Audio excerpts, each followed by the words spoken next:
there is a lot to talk about. A lot. Life. Life is a choice.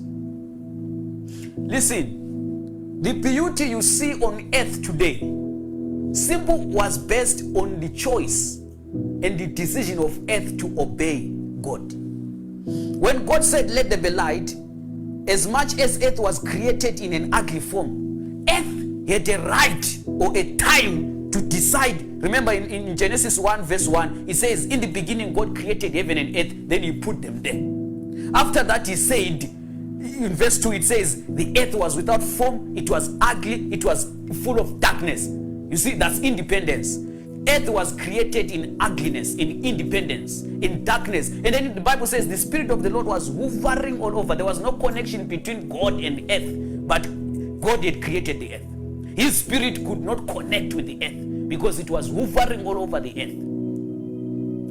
I want you to picture your life like an earth which is ugly, without form, without a shape. I want you to picture your life like that. I want you to picture your life in darkness, full of waters, covered with waters, without any shape. And then in verse 3 of Genesis chapter 1, verse 3, God then comes on to say, let there be light. And there was light.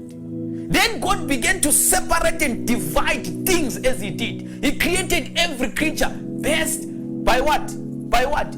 Did he move around to use his own hands? No. God is a spirit. He used his voice to build a life on earth.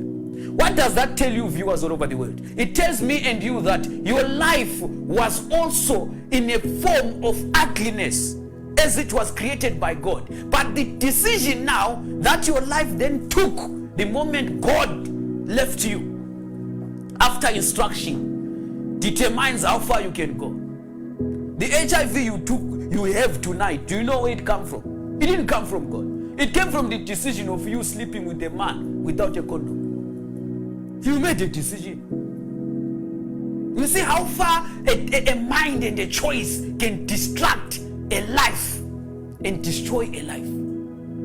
We then see earth responding back to God. We then see earth being obedient to God. We see the beauty now coming from the voice and the instructions of God. Right now, viewers, the millions that are coming your way are simply based on the fact that you shall be obedient. You shall be obedient. And now the question is, who is your master? Who shall you be obedient to? Right now, there are people who are obedient to their friends.